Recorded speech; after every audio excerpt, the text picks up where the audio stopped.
Shorty, how you doing today? Going on? How you doing? Good, good. Long time no Long see. time. I apologize to everybody out there. It's been a while. Life been lifing. Yeah, a lot been going on the past few weeks. So trying to get back into this. So I didn't want to wait much longer because it's been too long already.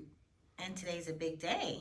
Today is June 1st, and it is the first game of the NBA Finals tonight. Woohoo! Yeah, I will be talking about that towards the end of this video. Okay. So We're doing Around the World of Sports Week 23. Awesome.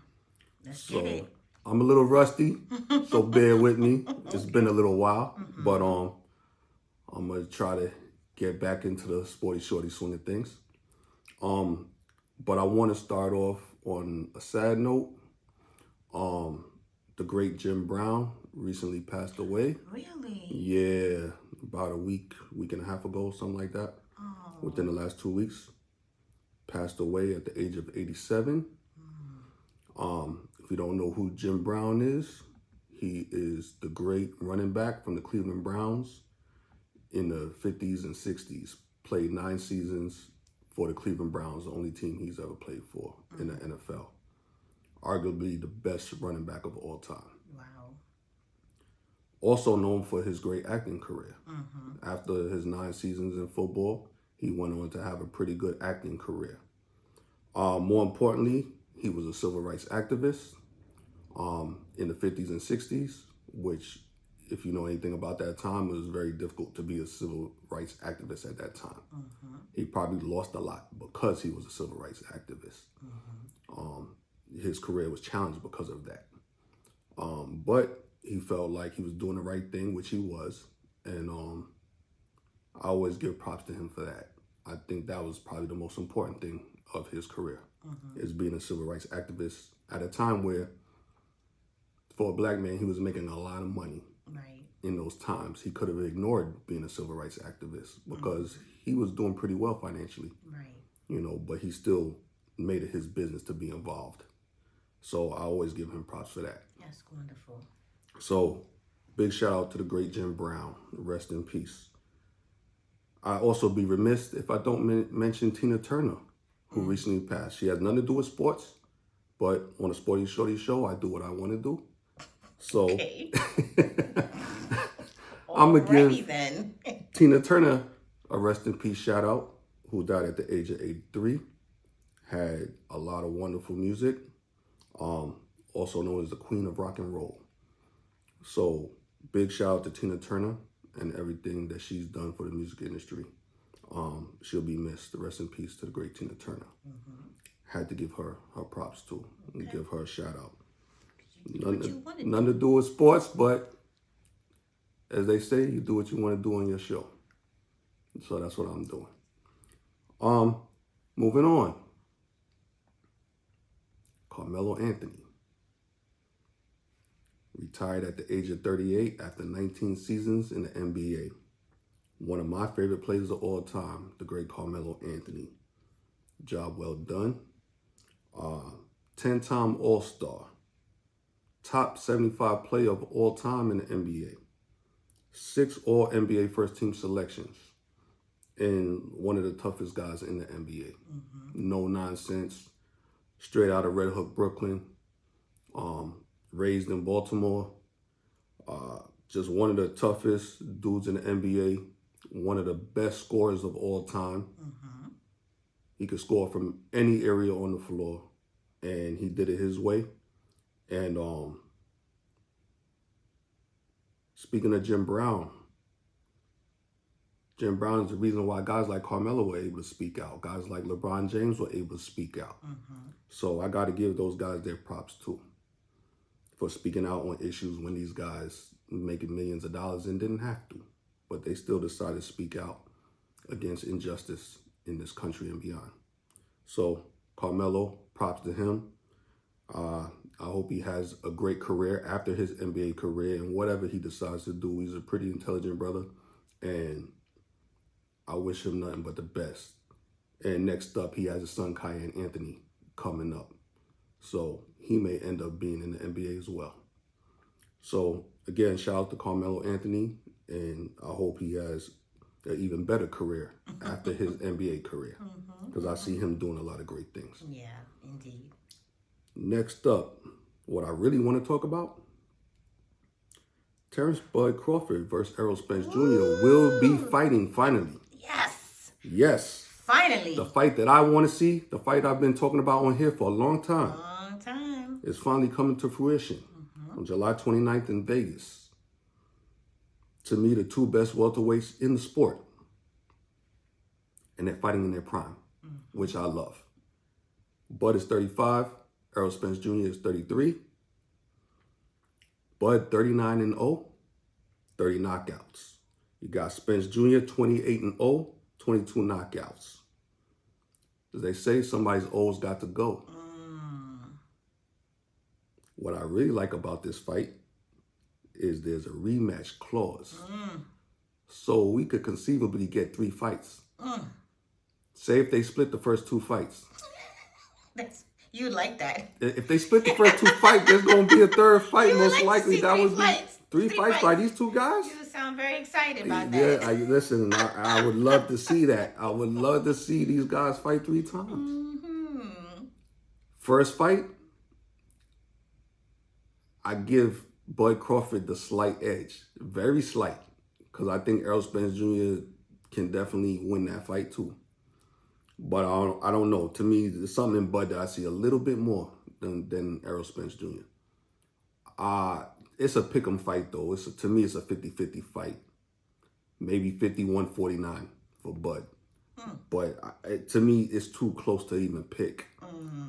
I really think they're evenly matched. Yeah, and a lot of times you don't see evenly matched fights. Right. Especially by the best 2 in the business as far as the welterweight division. I'm so happy they came to agreement on this fight. This is going to be a big one. This is probably the biggest fight since Mayweather-Pacquiao. Mayweather-Pacquiao fight was not that good. Right. It was heavily hyped, but it wasn't a great fight. This fight, I think, is going to be a great fight. And I think it's probably going to come down to a decision. I don't know if either one of these guys will be able to knock each other out. I just don't know.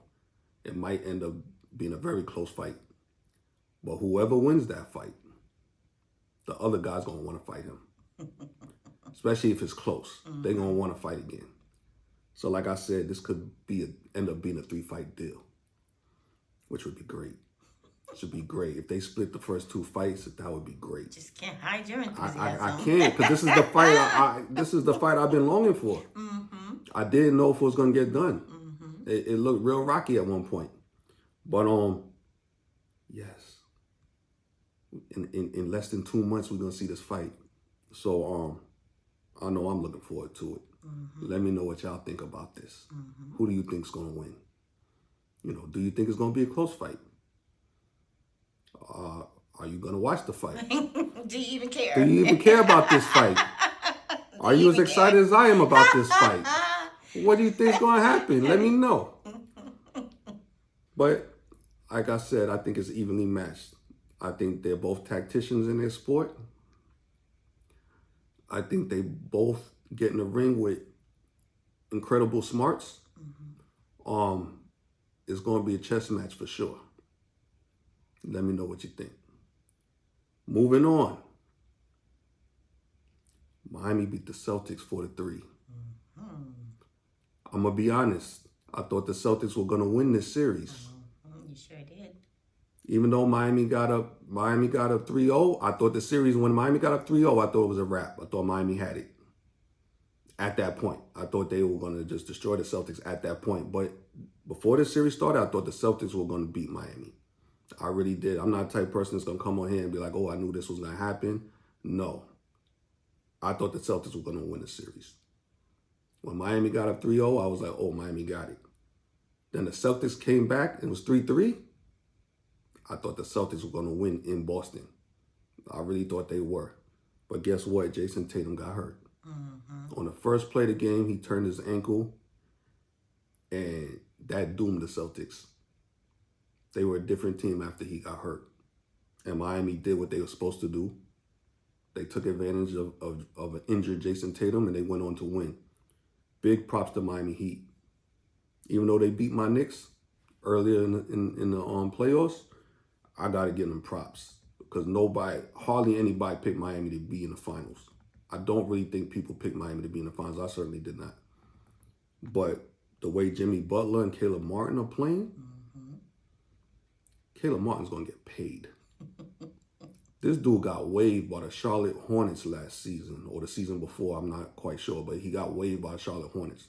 The Charlotte Hornets are not nearly as good as the Miami Heat. And they waived Caleb Martin. Big mistake. Caleb Martin looks like he's an up-and-coming guy. So between Jimmy Butler and Caleb Martin, they were able to take out the Boston Celtics. But tonight we got Miami versus Denver. Miami versus Denver. I think Denver's going to win tonight, and I think Denver's going to win the series. It's hard to bet against Miami based on how well Miami's been playing, but Denver's different. They were the number 1 seed in the West. To me, they've been the most consistent team in the playoffs. And the Joker is just a Joker. That dude is phenomenal. And don't leave out the fact that they're super well rested. Oh, yeah. They've had, I think, 9 days of rest since they beat the Lakers. They rested. and Miami just played on, I think, what was it, Monday night? They just finished their series off. But that was a hard series against the Celtics. That was a 7-game series. Jimmy Butler's a little banged up. Jimmy Butler's looked tired lately. I just don't think they're deep enough to beat the Denver Nuggets. Denver Nuggets got the Joker, like I said, who's averaged a triple-double throughout the playoffs. Jamal Murray, he looks healthy. He's playing very well. And their supporting cast has just been playing, they've been playing great as well. They're just a deep team. So I think Miami's run stops in the finals. I kind of want Jimmy Butler to win a championship because Jimmy Butler is that great and he deserves it. But I also think the Joker deserves it too. And Jamal Murray, especially all the injuries that Jamal Murray has had over the past few seasons. It's really good to see him healthy. So, and Jamal Murray doesn't get enough credit for being one of the better players in the NBA. A lot of times his name is not mentioned, and it should be mentioned more when it comes to the great point guards in the NBA. So shout out to Jamal Murray. But I think Denver's going to win the finals. I think they're going to get their first championship. This is the first time Denver has ever been in the finals. And I think they're primed to get their first ring. I say maybe Denver 4-2 versus Miami or 5-1. Okay. But I got Denver taking it all. But you can never discount Miami. But I just don't think they have quite enough to beat Denver. I think they're tired. Denver's rested. Denver plays in a high altitude, which is going to make a difference. Yeah, that's right. Don't leave that one out as well. Yeah, they play in a high altitude. And for Miami to only have 3 days of rest after a long, grueling series against Boston, I think tonight's going to be tough for them. And that was grueling. It was a grueling series for them. And I think it's going to be tough. Gabe Vincent rolled his ankle in that series. He's not 100%. So, you know, Jimmy Butler, like I said, he rolled his ankle at one point. He's not 100%. So I think it's going to be very tough for them to beat Denver specifically tonight. I think Denver with all the only caveat I say is that Denver could come out rusty, being that they haven't played in over a week. But I think they're very well coached by Mike Malone, and I think that they're professional enough to be ready. I don't really think they'll be that rusty. I think maybe they might be rusty for the first 5 or 6 minutes of the game, and I think they'll get their rhythm. They're going to get that rhythm. Miami's going to be winded in the beginning of that game because of the altitude. And I think if Denver's smart, they'll run them up and down that court early on and try to get a lead. So we'll see how it goes, but I think Denver will ultimately win the series. that's really all I have for today. Okay. But hope you enjoyed the video. Remember to like and subscribe. And we'll see what happens tonight. We'll see what happens. Let me know what you think about this series and what you think about this game tonight. But on that note, Sporty Shorty says peace. Peace.